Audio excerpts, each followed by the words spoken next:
Just waiting for a moment until everybody joins us. We'll be starting in 1 minute.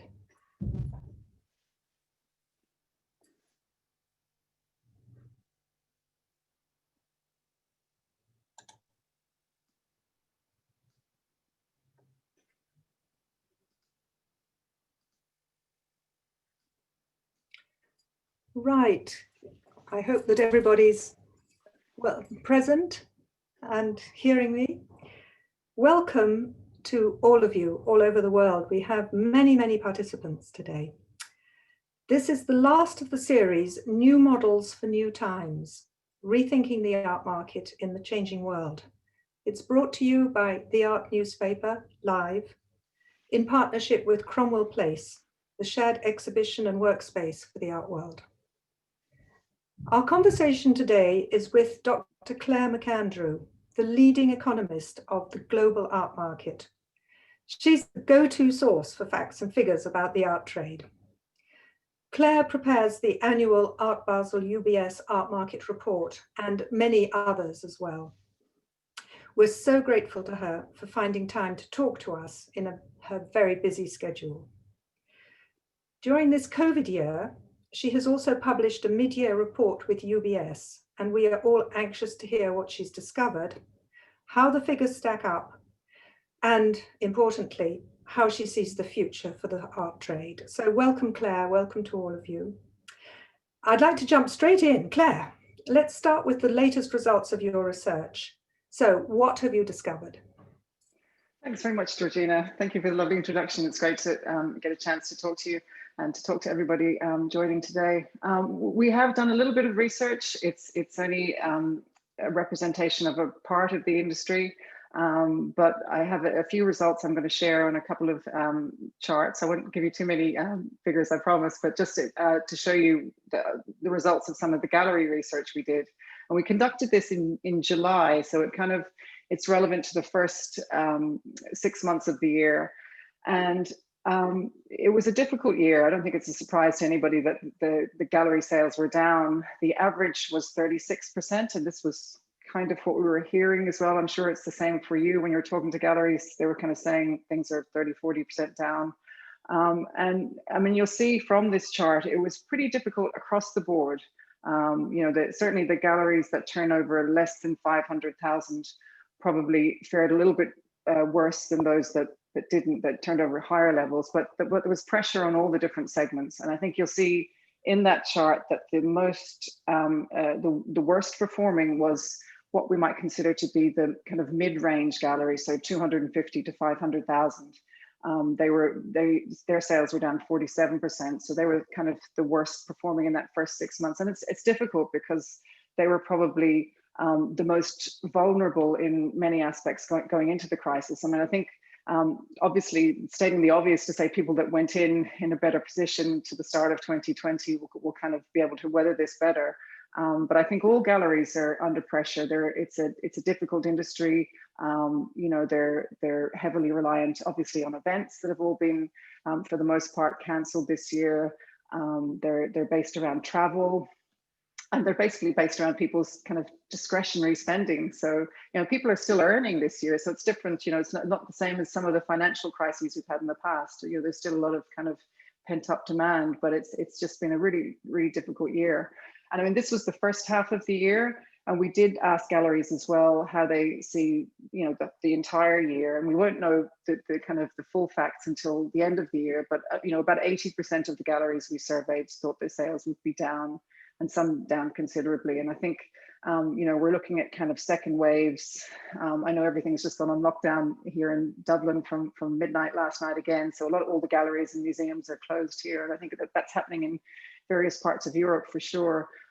So we certainly don't have this kind of neat start and finish that perhaps we all expected when we were first looking at this back in the early months of the year.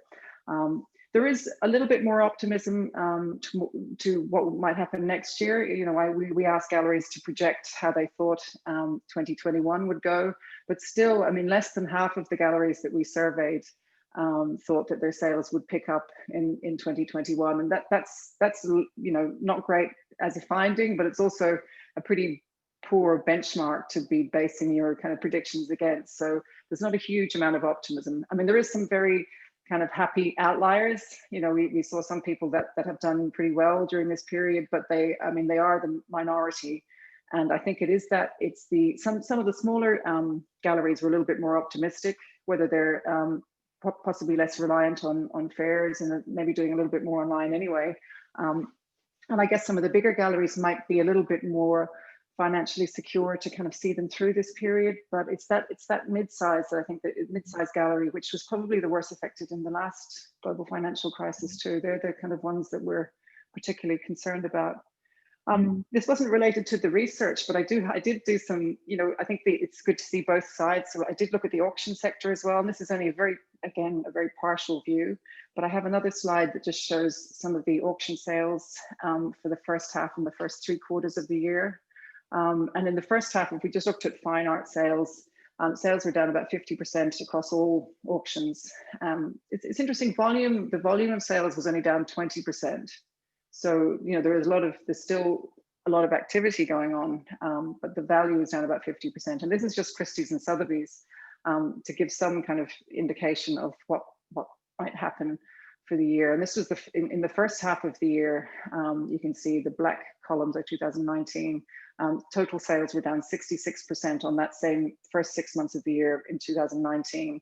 So they went from like less than 5 billion to 1.6 billion for these two houses. So a big drop in sales. I was tempted for this to do something on the third quarter, because both of these houses, you know, everything's usually very quiet in the third quarter, but both Christie's and Sotheby's had a very, very good third quarter. You know, if you compare Q3 2020 to Q3 2019, it's nearly double the sales. So there was no kind of summer break at all. So that did help things a little bit, but still, if you're looking at the results for the first 3 quarters, you see that they're down 39%.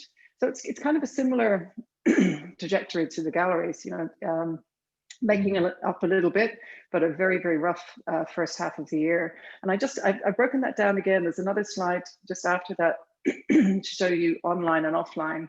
And again, you can see, you know, online sales have been huge. It's the same in the gallery sector, but in the auction sector, they have grown over 900%. So they're from a really small base of about 100 million in 2019 to over 1 billion in 2020. This is in the first 3 quarters, and they've gone from being like 2% of their sales to over 50% of their sales. But it's the big drop in offline sales that has dragged that down substantially. So it's you know, it's a difficult start to the year so far. Difficult start and quite a difficult continuation. Yeah. So Claire, you've been speaking obviously to a lot of galleries.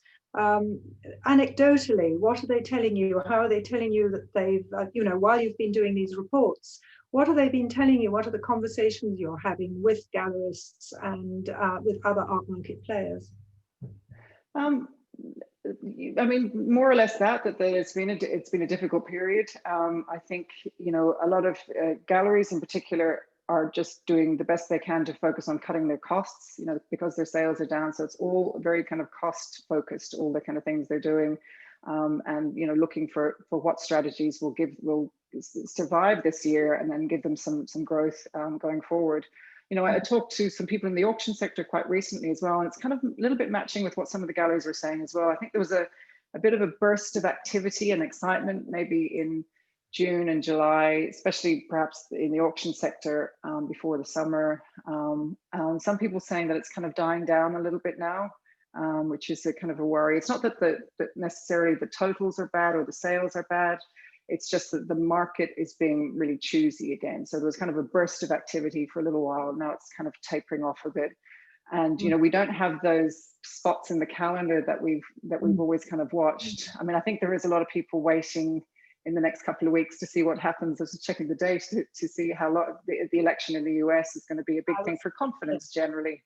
But, you know, when the market gets choosy, you know, there is this knock on the secondary market, on the supply side and stuff like that as well. So it does become, there is a lot of kind of domino effects that can happen when things sort of slow down. But I mean, hopefully, you know, the art trade wasn't optimistic about their second half in the middle of the year.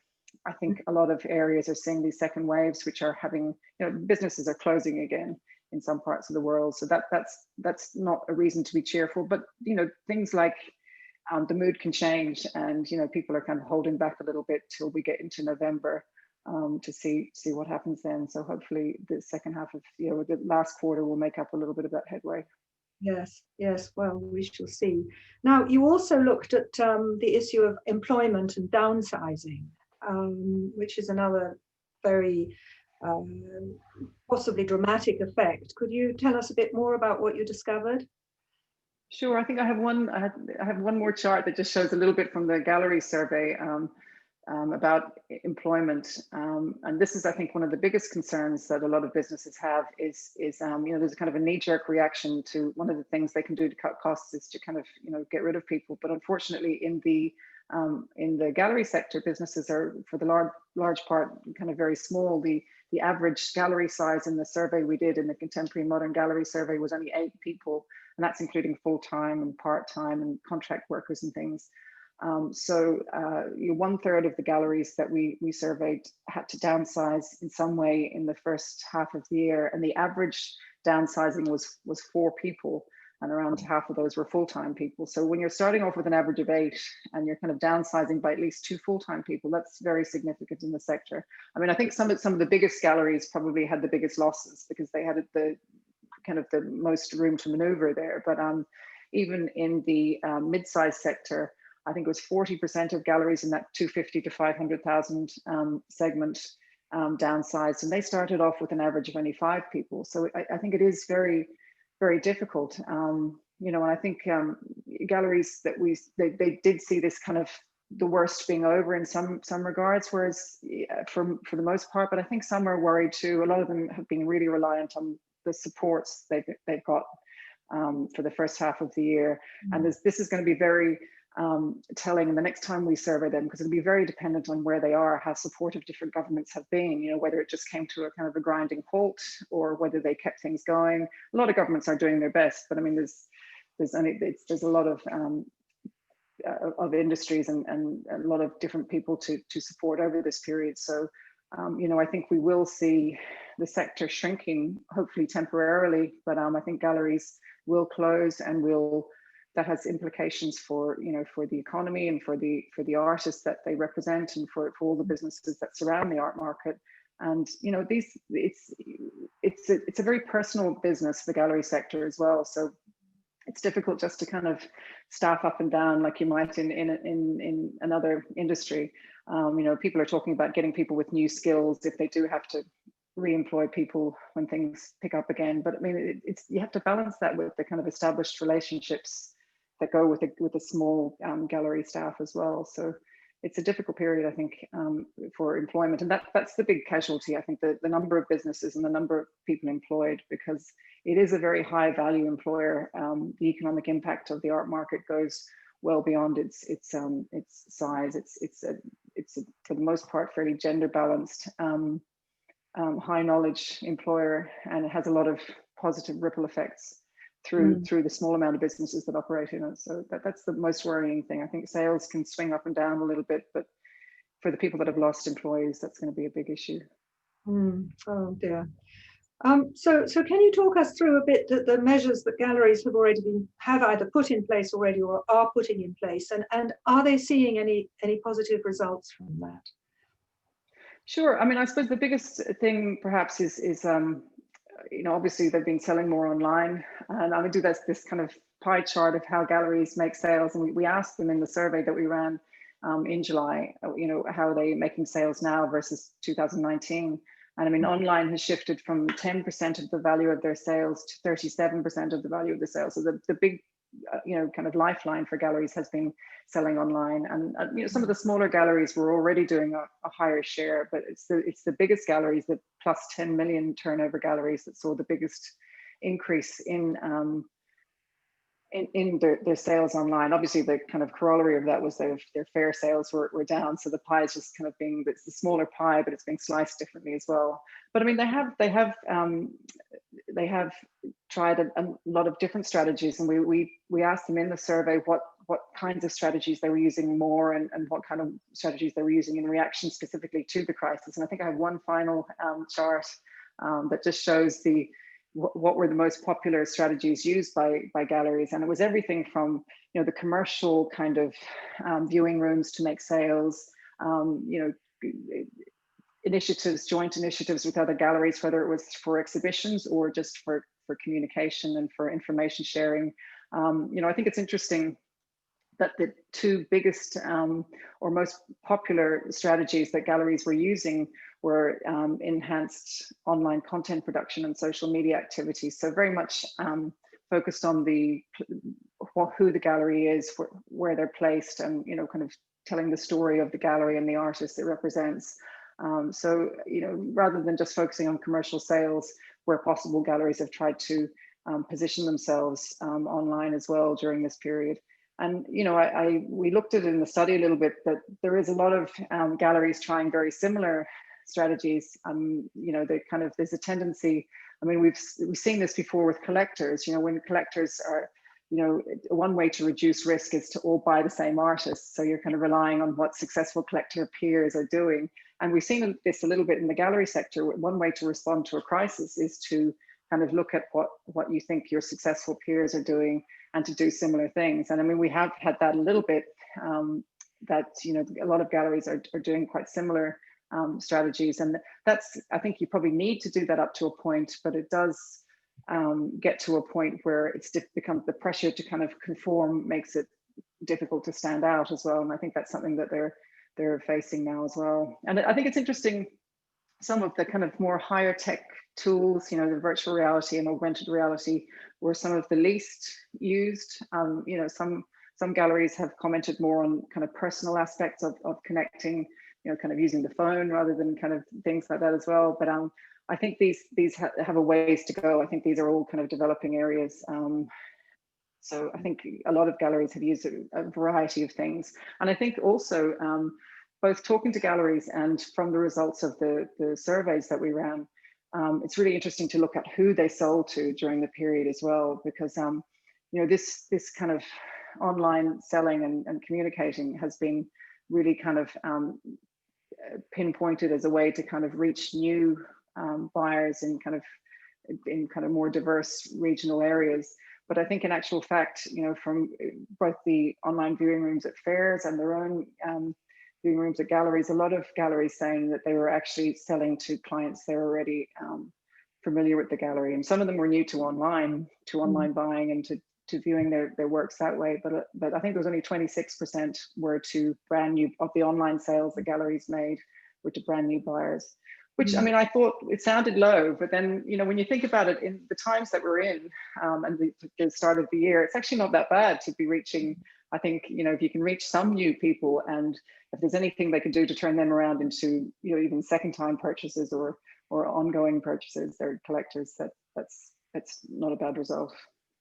Actually, I mean, it's interesting that you're talking about collectors, because rather surprisingly, you found that millennials were actually the most active and higher spending buyers when you did your research, that they seem to have higher confidence in the market. What did you find when you were talking to collectors? We did, in this same report that we did, we surveyed high net worth collectors in 3 markets, so in the US, UK and Hong Kong. And again, I mean, it kind of matches the research I've been doing with UBS on this kind of high net worth segment for the last few years, and that millennials were some of the highest spenders, some of the most active across all segments, and they're also very active in this in this period as well. I think it was a very positive. Look, always trying to find some positive news from the statistics, and I think it was very positive that over 90% of the people we surveyed from those 3 markets had bought something in the first half of the year, which is great news. I mean, they're a small group, but it was still kind of promising results. And I think it was 56% of across the board had spent over 100,000, but for millennials that was 70%. So 70% of millennials that we surveyed had spent over 100,000, and 17% had spent over $1 million in that period, which is fantastic news. Even though it's a small, tiny bubble of the millennials generally, and is not probably representative of everyone's budgets. These are high net worth, so they have personal assets excluding kind of property of over $1 million. But still, it's promising that they're there. And I think how do you explain that? I mean, we're in the middle of the pandemic.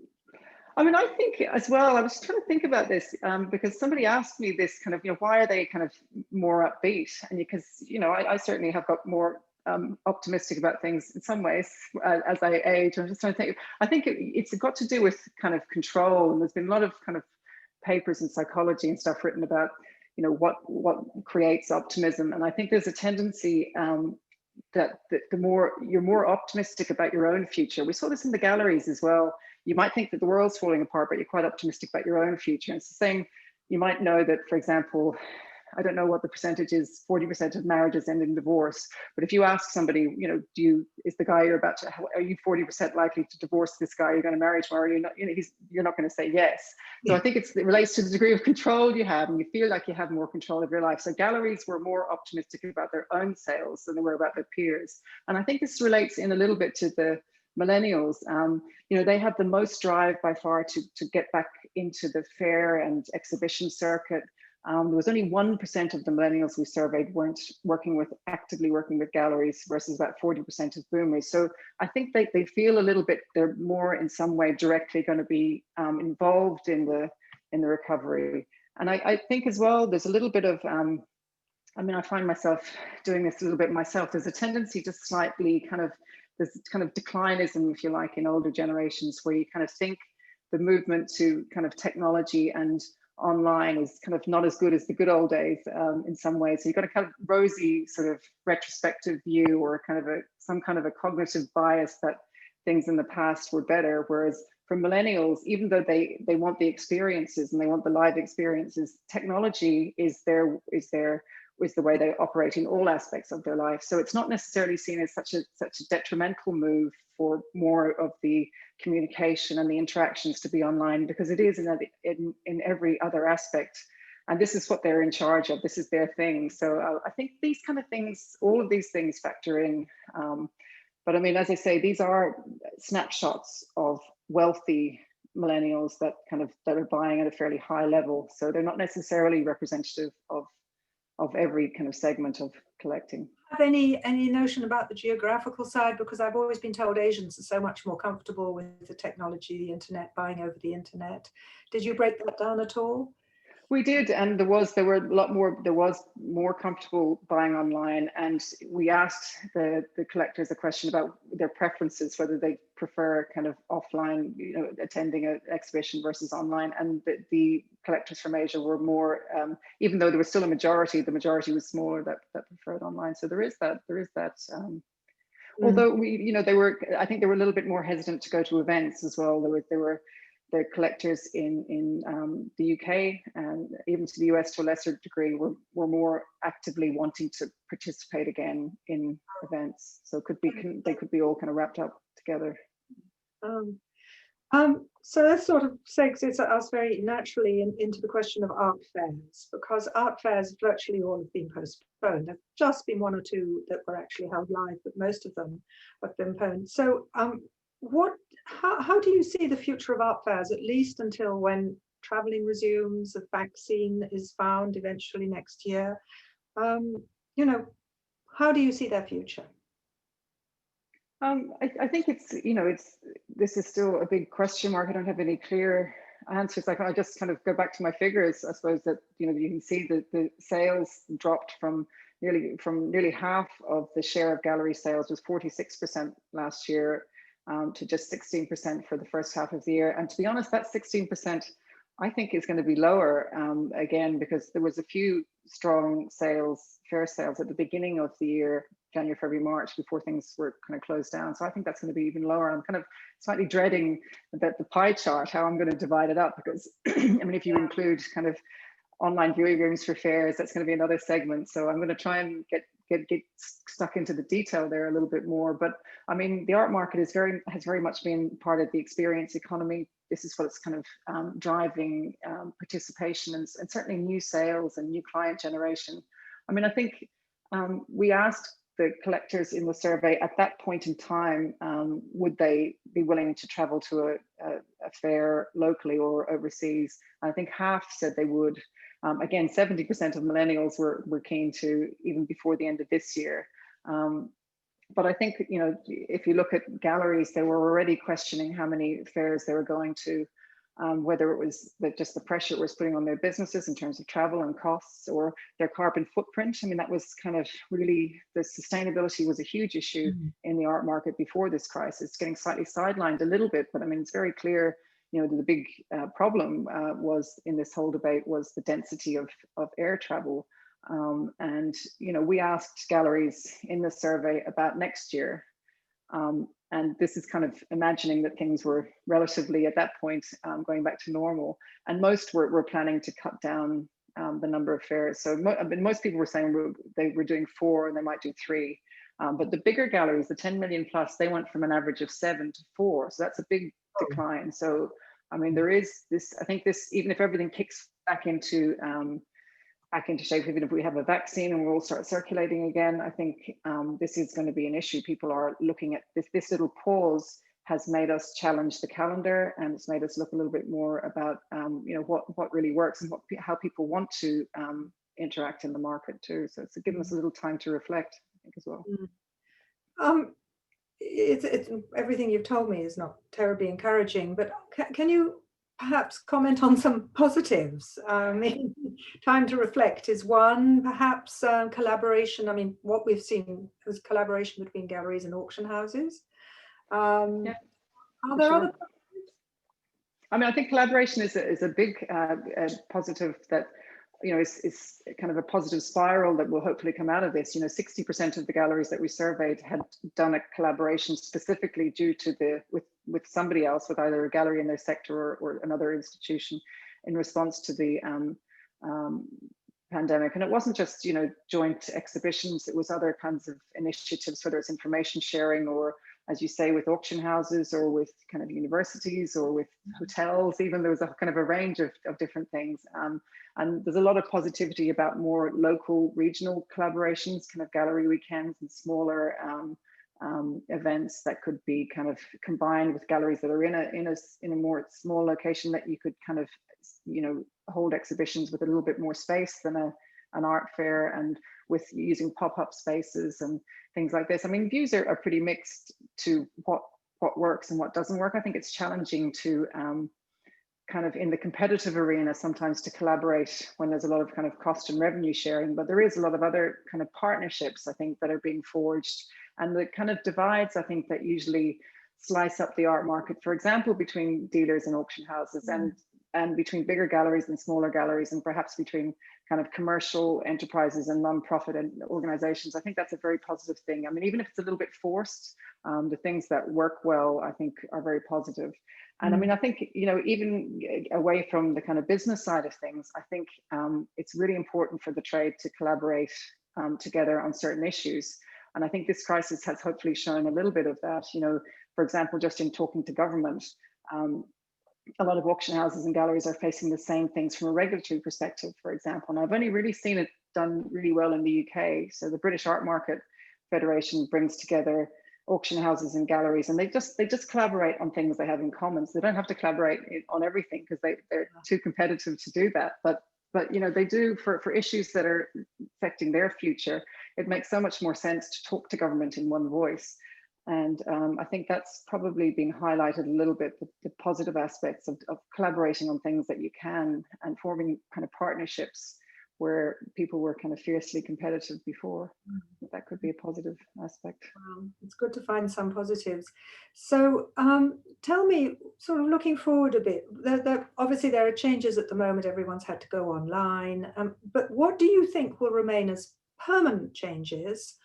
And when this because there will finally be a post-COVID period when things go back more or less to normal, but what will change and what won't change? Oh God, I hope there is a post-COVID period. It seems endless at the moment. It really does. But I mean, I think, as you say, online, you know, will definitely stick around. It was rolling along and coming anyway. And a lot of the the businesses that are now being highlighted have been around for the last few years. There's some really kind of fantastic businesses that were doing really good things in virtual reality and exhibitions and stuff. And they've been around for a while, but they've just been kind of, the light shone on them now. So I think online is obviously a huge thing. I mean, I think as I was saying, the calendar is kind of changing. Whether it's, art fairs are still continuing to sort of assess where they're at, and we could have a calendar that's based on, it's still on a couple of bigger events, but more smaller, regional things, and those kind of, just it's not, we're very kind of, it was like clockwork, kind of, we're all on this kind of same cycle of events. And I think it's the same in the auction sector. I mean, they're having a lot more smaller sales, so they're not basing them all in kind of chunks like that. So I think the calendar is good. It could be all more year round, which I think is good and bad. There's kind of, I haven't, I don't think anybody I mean, I don't work directly in the art market, but anybody adjacent to it or working in the art market has had a break this year at all. So I know this is a particularly bad year, but so there's good and bad things about it becoming a bit more continuous trading. I'm not sure if that's, that kind of break during the summer was quite a good thing in some ways. I think one thing with the online that I do hope, and this might be kind of optimistic thinking, but I do hope that the price transparency that we've seen, kind of, it not only just for OBRs and stuff, but for in general, that prices become more transparent. I think it's a particularly kind of appealing attribute of the increase in online sales, is that galleries do realize that having a price or price range does help both generate new buyers and also encourage, very well seasoned collectors to look at different artists and things like that. And people have budgets and they can afford things, and they can afford different things at different times. So, as I say, it's always kind of, I always find it quite surprising with the fair viewing rooms of the things that you could possibly kind of at least aspire to or afford, rather than the things that, the things that are out of your league. So I think it's really important. And I think with returning to the surveys, the high net worth collectors that we spoke to, and I think it was 81%, so they definitely would be more likely to buy something. And then there was a further, I can't remember, it was about 14 or 15% said it was helpful. So I think it was only, only 4% of the high net worth collectors that we spoke to said that they didn't particularly want a price posted. So, most of those very well established or kind of at least seasoned buyers we're all for having prices posted. So I hope that does stay around. And also transparency in the auction sector is really important. The big auction houses are pretty good, but as more sales move online, it's really important that micro level transactions aren't lost, so we don't lose individual pricing. I mean, the galleries posting sales in online viewing rooms or something is one thing, but they're not, we'll never know what those items, what those works sell at. And it's really important, I'm not just saying this for my own benefit to make it so I can put the figures together in the auction sector, but for appraisers and for establishing value and everything, it's really critical that there is some kind of benchmarks for people to see what value is, even if it's not the full picture, that they have some idea of what past sales are. So hopefully that's something that this whole transparency thing is something that escalates from this. So now I've got the $1 million question. Uh-oh. When you come to put together all your figures for this year, I think you even have a slide for this. I had one more.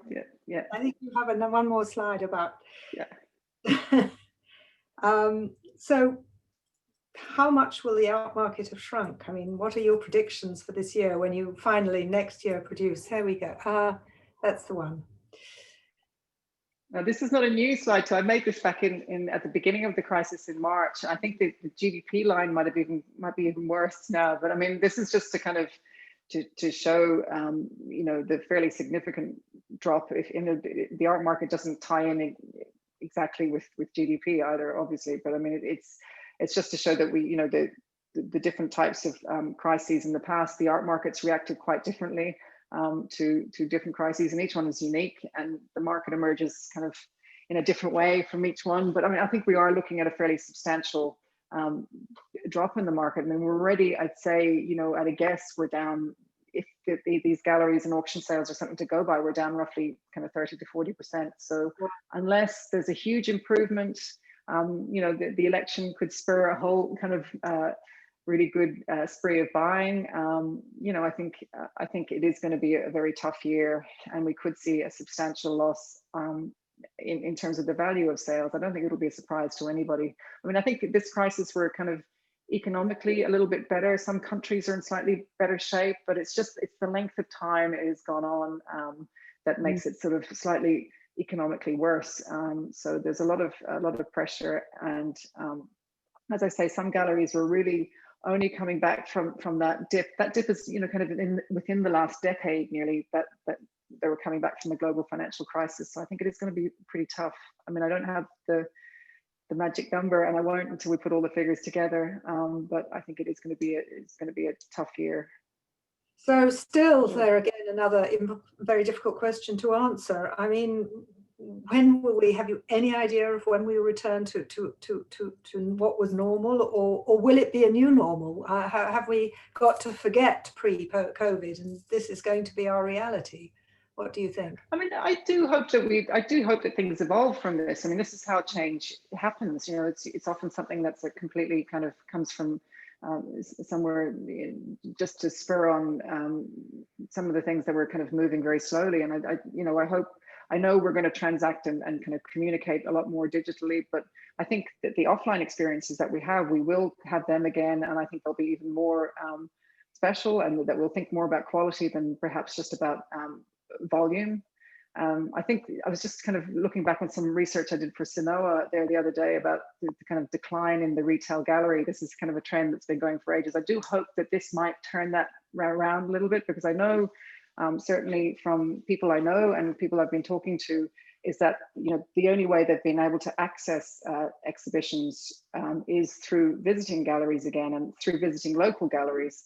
So it has in some ways kind of brought back some foot traffic to galleries, even if it's kind of socially distanced and a little bit more spread out. It is bringing back people to see exhibitions in galleries. I mean, these were the only options for people, and certainly the most flexible ways to visit and to view art. So I do hope that this kind of decline that we've seen in gallery attendance and is being that might be a new normal. I do worry that the number of traditional kind of galleries will decline, but I do also think there might be more types of businesses in the future. There could be, again, when I started doing the reports years ago for TAFAF, there was pretty clear galleries and auctions, and there was nothing else to put in that kind of mix. But there's so many other kind of agents operating in the market now, and I think that is going to expand in future as well. So I think hopefully this will be a different market that emerges. I think it's been such a break now in the calendar that people will be looking for something. They want to return to events, and they want to return to fairs, but it'll be alongside changes, I think, for sure. Oh, it's interesting. Well, I'm going to be opening up to questions in a minute. And in fact, for those who are watching this, there's a chat button at the bottom of the screen if you want to ask questions. We already have quite a few. But just before, while if you're preparing your questions, just before that, I've got one final thought that I wanted to ask you. What do you think is the most important thing the art trade has learned so far during this pandemic? I suppose it's it's just as I was saying, that we've all used this time to kind of reflect a little bit and to consider what we miss and what we don't miss. And I think apart from the kind of calendar and how people sell and how we interact, I think the art market, and I was talking to somebody actually very senior in the auction sector about this quite recently. That the art market really has to look at its image as well. It's this kind of been a drive, I suppose, for it to become a very sort of high-end, financially driven, somewhat kind of opaque marketplace where kind of wealthy people interact and buy and sell things.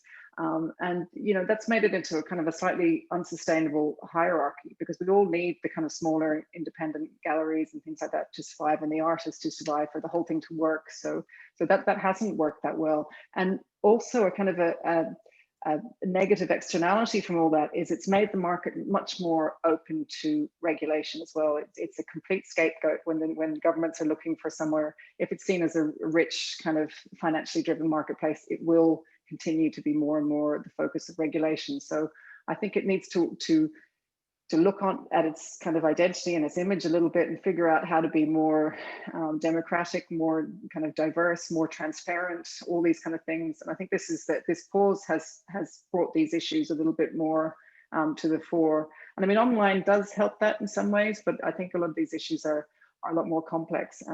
And I think that another big lesson, as I said, is just this idea of partnerships and collaboration, because that's not just on the business side, again, and not just about talking to government as one voice, but also to address some of these bigger social issues that can't be done in isolation. So I think thinking about its identity and kind of collaborating and, you know, working on its image a little bit, I think are things that I hope that the art market is looking at now. I know a lot of people are. These are the things they're telling me they're interested in, and hopefully they'll be the things that lead it forward. Very interesting. So I'm going to pass to questions. We had a few email questions. I'm going to read one, which is, Okay. what do you think about art secured loans? And how has this service grown or not in the last months of uncertainty? I mean, I don't have any hard, fast figures on. I mean, art lending is a thing. I've been quite interested in this area for many years. It's nothing particularly new. Obviously, it's been around in some shape or another since the 1970s. You know, I think Anders Peterson produced a report that on art finance that said it was about 25 billion, I think, in outstanding loans last year. Yes. So it is a substantial industry, and you know. Appraisers I've spoken to recently are certainly getting more queries about, you know, kind of valuing works of art for using art as collateral. So based on that, I think it has probably been quite active during this period. And I think it's also going along with the run of low interest rates that we've had. This is what's quite very appealing about lending as well. But I mean, I think there is a variety of services from facilities that have been around for a long time that kind of are based on the creditworthiness of the collector to actual kind of businesses that are based on kind of a glorified pawnbroker model. So there's a kind of a huge range of businesses, but a lot more substantial businesses in between have developed. And I think, you know, banks have been lending on other tangible assets like property for you know, for as long as I think they've been around. So I think it's fulfilling an important role. I mean, I think it's, you know, I was quite surprised when I looked into it some years ago. There was about the complexity of the transactions that it's actually used for. So it's not to kind of bail people, broke collectors out, this kind of asset rich, cash poor collector that needs needs to sell something off to survive. It's actually for very kind of complex transactions, for diversifying assets, for kind of estate management, and even in divorces, and then in charitable giving, all these kind of different aspects too. But I mean, you know, I think it is one thing about the industry that does surprise me is that I mean, there's more and more companies and they're doing more and more complex transactions, but there's still not, I'm not aware of a company that really underwrites art as an asset. I mean, banks avoided it because it was a kind of a tricky asset to value, and those things still hold. But, you know, I think most companies that are around get a fair market value from an appraiser, and they use some kind of a rule of thumb, then say, well, we'll lend you half the value of that, or, you know, 40% of the value, whereas they don't actually underwrite it properly. I'm only saying this because I wrote a couple of academic papers about 15 years ago, or 10 or 15 years ago, with a professor in SMU in Dallas, and we looked at a way to underwrite art, and we used auction data. And a big critical thing we found is that all of these models and a lot of indices as well, there's two big risks, I suppose, when you sell something at auction. The first is that you don't get what you wanted, so the price goes below the estimates. And the second thing is it doesn't sell at all. So this is the big risk. You know, if you're using art as collateral, it's not just that you don't get the price you want, it's that it's a buy-in at auction. It doesn't sell at all. So it's not like other assets where there is completely liquid markets. There always is that risk that you need to factor into. And this is with indices and with banking products with value at risk models and things like that. So I think it is a very interesting area. And there's obviously a need for it because these companies are growing and there's a huge amount of lending being done. So, but there is, you know, it's a difficult way to value. And I think probably what's happening is the people that are running these companies are so experienced in the art market. They're doing that you know, they know that those risks and they're factoring them in, but it just surprises me with all the metrics and kind of technologies and modeling that someone hasn't found a kind of a better way to underwrite it purely based on the value of the artworks. But it's an interesting area to keep an eye on for sure.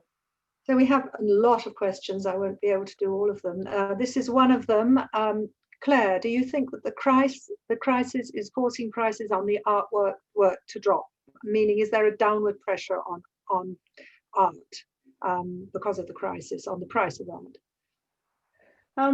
I think there is no price as such. I think, you know, that there's certainly it's really a supply-driven marketplace. So it's always been what comes onto the market, and this is particularly in the auction sector. I think what happens in a crisis like this is people just don't perceive it as a good time to sell. So if you have something that you want to sell, certainly at the high end, I would, you know, people aren't in a rush to put it on the market right now. So it does tend to get people to hold back. And that's what causes the value to go down, rather than the price hasn't altered for that particular work. The price is still very stable, but just people hold back. And when supply dries up, the market goes down. So it's not necessarily a pricing thing. It's and we've seen that if something comes onto the market, still people are there waiting in the wings to purchase it. But I think it's a supply issue, and people perceiving it as not a good time to sell, and they will hold back. And that's what might cause issues at the moment. So we have another question here, which is, haven't we already witnessed to an extent a market cleanup? How come the new anti-money laundering regulations, you know, the EU and UK, are not the talk of the town in the same way as last January? Well, it's interesting. You know, the AML regulations are causing is a lot of hassle and admin hassle for businesses. So, I mean, to be honest, the regulations that are there are not. Most businesses have been doing that.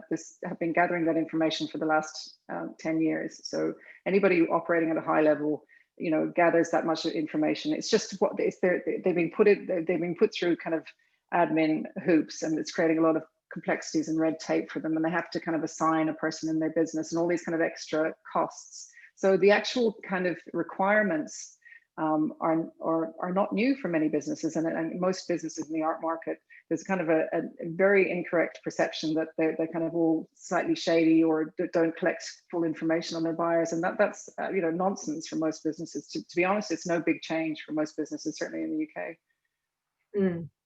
I think that's probably why. I mean, they've given people a holiday as well to implement some of these things, and maybe that's not why it's not the front focus.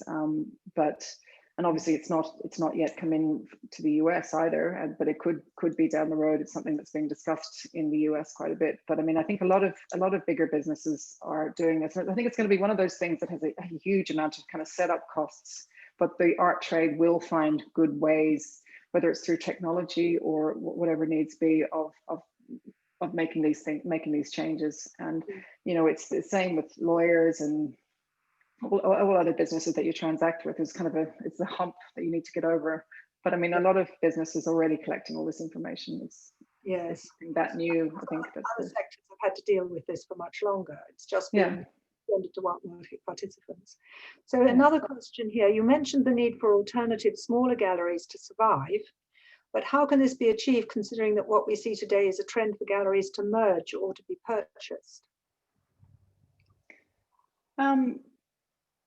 We're seeing that for some galleries. You know, I think I don't think that's happening for all small galleries, but you know, I think it's very important for the infrastructure. I mean, I'm not clear exactly how it's done, but you know, in every kind of arts industry, you need small independent producers to kind of for the industry to kind of develop the stars of the future. And this is what happens in all aspects of the arts, not just in music and in other areas as well. So I mean, I don't have the magic kind of panacea of how small galleries survive. I guess it's just people kind of broadening their interests, and you know, there being kind of forums for them to engage in audiences. And I mean, art fairs you know, can help, and bigger galleries can help with smaller galleries. I don't think it has to be you can collaborate with a bigger gallery without them necessarily buying you out, or and I think the more of those kind of vertical collaborations, independent vertical collaborations rather than merging businesses together, I think we'll probably see more of them in the future, hopefully. So here, this is very nice. Thanks for these great considerations. How do you think the primary market has performed in these months versus the secondary market? So it's an interesting question. I don't know the answer. I mean, it's something that I'll be looking into for the end of the year. I mean, I think the secondary market has suffered. I think the primary market has, it might not, the value might be different, but I think in terms of the secondary market is where you see that hold back that I was just describing, where people don't perceive it as a good time to sell. So if you're reselling something, you will hold back. So I think that will affect the secondary market more than the primary market. So I think the secondary market might be bigger, but the primary market might be a little bit more active, hopefully, especially online. Well, interestingly, there's another question that's sort of a little bit similar. How do you think these COVID changes might influence the access that emerging artists have to galleries? So that's a primary market question. Well, I mean, I'm not sure how much that's changing. I mean, I think there's a kind of I think galleries still kind of work in a lot of the same ways. I think their interface with collectors is changing, but I think they work long term with galleries. I don't think this will kind of change the kind of career profile of what a gallerist does. I mean, I would hope that as people sell more online, there's more awareness of the different price ranges that can be sold at. So I mean, you would hope that these things spur more sales in a lot of different areas, but I don't think it will change necessarily the profile. But I mean, I've done some really kind of reassuring research. I've just finished a report actually on New York, very established collectors. And I mean, there's a huge interest, in emerging artists. I think it was over, I can't release the results yet, but it was a big share of their, big share of their collections are based around this, and this is very established collectors are based on supporting emerging artists. So, even in that very established collector base in places like New York, which is the hub of the highest price sales in the world, there is people very interested in untested artists and new artists, and I think people have had more time to consider. People do tend to a little bit stick. I mean, this is one thing. If you looked at kind of boomers versus millennials, actually boomers were looking at a lot of new artists. It was kind of an interesting finding. But collectors in Asia as well, looking at more at new galleries and new artists over the period as well. So there's promising signs. There's for emerging artists and emerging galleries. It's just now it's all about survival. Will they make it through, and then how to get visible. Yes, so here's a question that's actually linked with that. Very hot topic at the moment. What will be the impact on the art market of relaxing deaccessioning standards, that's obviously museums, in the US?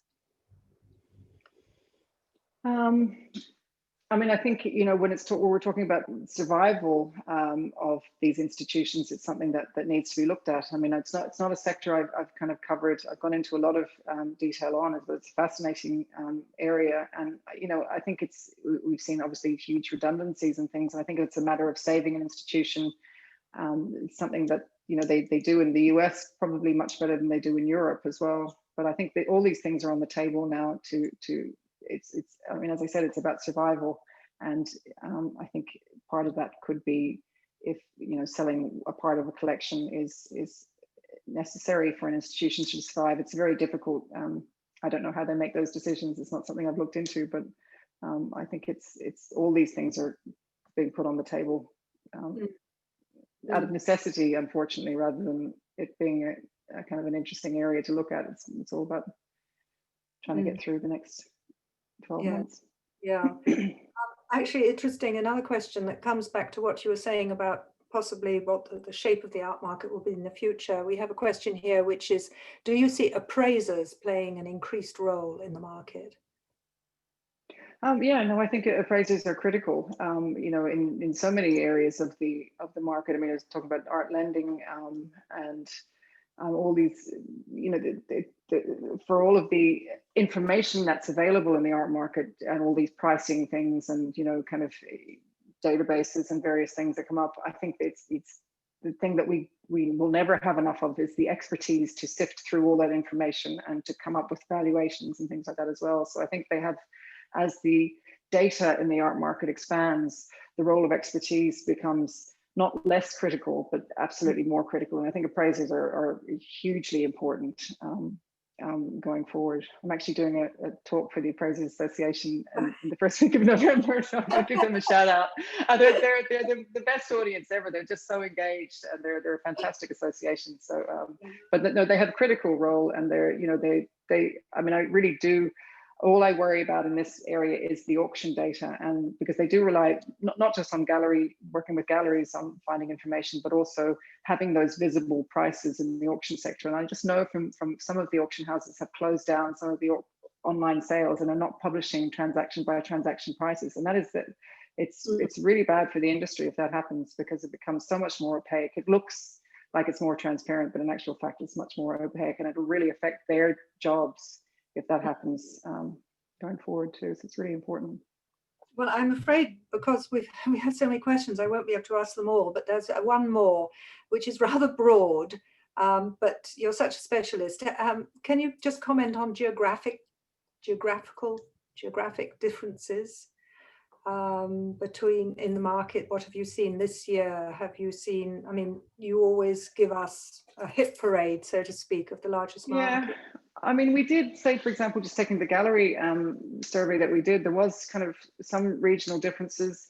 You know, for example, the Asian, I mean, the US galleries are about normal. They were kind of, you know, skewing the results a little bit with some of the very high end. It was kind of turnover weighted. But the galleries in Asia and kind of Greater China fared a little bit worse in the first 6 months. But I mean, I think there's a lag in how this is playing out. You know, there's obviously they didn't have those first few months of the year, so they're a few months ahead, and they possibly will recover quicker. There's a lot of very positive indicators in the kind of economy and kind of around travel and things like that. I know China's just formed a bubble with Singapore, travel bubble. These kind of very beneficial things that are happening. So I think, you know, the Asia certainly didn't do very well at all. Asia, China, that kind of side of the market didn't do very well at all in the first 6 months. But I think they might be a little bit of a step ahead of where we're at now, whereas the kind of US did about average. And again, there was one or two very kind of interesting outlier sectors. You know, people in, for example, in Australia, in some parts of Asia, and in kind of more far-flung, I suppose, markets that actually did really well over this period as well. And I think they were kind of saying in the survey that their collectors are usually on the move all summer, and, you know, going places, going to events and things like that, whereas they were kind of stuck in places, and they were kind of had a captive local audience for once. So it worked well for them then. And I mean, that's a trend that I hope, you know, I think it would be terrible if we don't travel and we don't kind of visit new places. But I think, you know, focusing on things at home as well, if you can do that in conjunction with traveling a little bit less, it would certainly be better for local galleries and better for the planet as well. You know, we have to think about sustainability. It can't take a backseat again just because we're focusing on other areas. I mean, obviously kind of safety and health and everything are at the forefront now, but this idea of sustainability, I think, will rise again as things become a little bit more normal again. I think we're going to see that as a big issue again. And some really interesting companies I've been talking to for the last while, working in possibly some of the more boring areas of the art market, of, you know, logistics and packaging and transport and all those kind of things, doing some great work and a lot of new business ideas coming out of there. So that's great to see. So that is a really fantastic way to end, because at least we're ending on a rather positive note. Quite alarming statistics at the beginning. Claire, I want to thank you so much for all your insights, and I'm just sorry that we couldn't get more questions in. So thank you, Claire. It's a pleasure. Thank you. This was the last in our series for the Art Newspaper Live, which was held in partnership with Cromwell Place. And if you didn't catch it, or if you want to recommend it, if the viewers want to recommend it to somebody else, it will be live from tomorrow on the Art Newspaper's YouTube site. And I'd like to also thank you. You don't see them, but there's a team that made this all possible behind. Absolutely. Thank you. Also, don't forget to listen to the Art Newspaper's podcasts with Ben Luke. There's a new one every Friday. And in fact, the one that's coming tomorrow is going to be talking about museum deaccessioning. So thank you all to all of you, wherever you are, for listening, and goodbye.